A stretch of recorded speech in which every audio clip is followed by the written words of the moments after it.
5 मिनिटात संकल्पना स्पष्ट या सिरीजमध्ये आपले स्वागत आहे. आज आपण टी परीक्षेच्या दृष्टीने अत्यंत महत्त्वाचा विषय विश्वाचे अंतरंग समजून घेणार आहोत. रात्रीच्या वेळी आकाशात दिसणारे तारे, ग्रह आणि आपली पृथ्वी हे सर्व एका विशाल विश्वाचा भाग आहे. विश्वाचे अंतरंग सूर्यमाला. सूर्य सूर्यमालेच्या केंद्रस्थानी असलेला तारा. यात प्रामुख्याने हायड्रोजन 72% आणि हेलियम 26% वायू आहे. सूर्याभोवती फिरणारे 8 प्रमुख ग्रह आहेत. त्यामधले अंतर्ग्रह, इनर प्लॅनेट बुध, शुक्र, पृथ्वी, मंगळ हे खडकाळ आहेत. बहिर्ग्रह, आउटर प्लॅनेट गुरु, शनी, युरेनस, नेपच्यून हे वायुरूप आहेत. सर्वात मोठा ग्रह गुरु, सर्वात लहान ग्रह बुध, शुक्र सर्वात तेजस्वी आणि उष्ण ग्रह आहे. याला पहाटेचा तारा म्हणतात. मंगळ लोह ऑक्साईडमुळे लाल दिसतो म्हणून याला लाल ग्रह असे सुद्धा म्हणतात. जे सगळे 8 ग्रह आहेत त्या 8 ग्रहांविषयी माहिती आहे. याचा तुम्ही स्क्रीनशॉट काढून घेऊ शकता.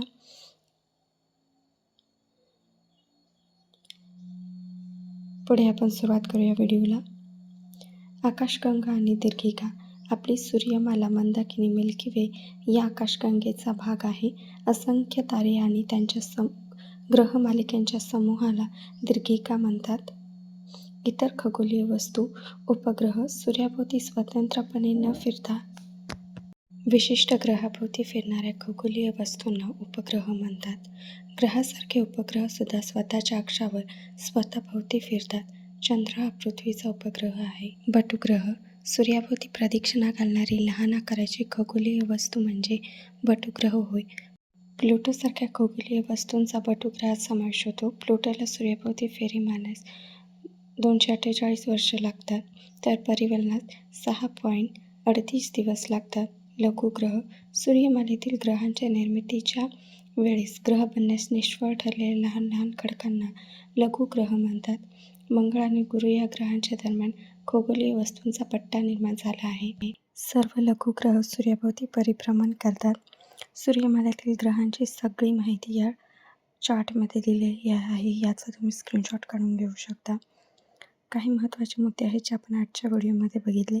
बुध सूर्याच्या सर्वात जवळ आहे. शुक्र हा सर्वात उष्ण ग्रह आहे कारण तिथे कार्बन डायऑक्साईडचे प्रमाण जास्त आहे. पृथ्वी हा एकमेव सजीव असलेला निळा ग्रह आहे. आपली आकाशगंगा चक्राकार आहे. ताऱ्यांच्या समूहाला आपण नक्षत्र म्हणतो. एकूण 27 नक्षत्र आहेत. प्रकाशाने एका वर्षात कापलेल्या अंतराला प्रकाशवर्ष असे म्हणतात. लघुग्रह. मंगळ आणि गुरु या ग्रहांच्या दरम्यान असलेल्या लहान खगोलीय वस्तूंचा पट्टा. धूमकेतू. गोठलेले वायू आणि धूळ यांनी बनलेले, ज्यांना लांब शेपटी असते. मागील वर्षाचे प्रिव्हियस इयर क्वेश्चन बघणार आहोत आपण. चला तर सुरुवात करूया. प्रश्न पहिला. सूर्यमालेतील कोणत्या ग्रहाला तांबडा ग्रह रेड प्लॅनेट म्हणतात? ऑप्शन ए बुध, ऑप्शन बी शुक्र, ऑप्शन सी मंगळ, ऑप्शन डी शनी. बरोबर उत्तर आहे ऑप्शन सी मंगळ. लोह ऑक्साईडमुळे लाल दिसतो म्हणून याला लाल ग्रह असे म्हणतात.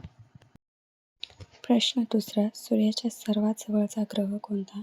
ऑप्शन ए पृथ्वी, ऑप्शन बी बुध, option C Neptune, option D गुरु. बरोबर उत्तर आहे ऑप्शन बी बुध. प्रश्न तिसरा. प्रकाशाने एका वर्षात कापलेल्या अंतरास काय म्हणतात? ऑप्शन ए खगोलीय एकक, ऑप्शन बी प्रकाश वर्ष, ऑप्शन सी सौर वर्ष, ऑप्शन डी यापैकी नाही. बरोबर उत्तर आहे ऑप्शन बी प्रकाश वर्ष. प्रश्न चौथा. आपली सूर्यमाला कोणत्या दीर्घिकेचा भाग आहे? A Devayani, B Mandakini, C Magellanic cloud, option D Cyrus. बरोबर उत्तर आहे ऑप्शन बी मंदाकिनी. प्रश्न पाचवा. कडा असलेला ग्रह कोणता? ऑप्शन ए गुरु, ऑप्शन बी शनी, ऑप्शन सी शुक्र, ऑप्शन डी मंगळ. बरोबर उत्तर आहे ऑप्शन. अजून कोणत्या टॉपिकवरती तुम्हाला व्हिडिओ पाहिजे असेल तर कमेंट बॉक्समध्ये नक्की कळवा आणि चॅनलला सबस्क्राईब करायला आणि लाईक बटन दाबायला विसरू नका.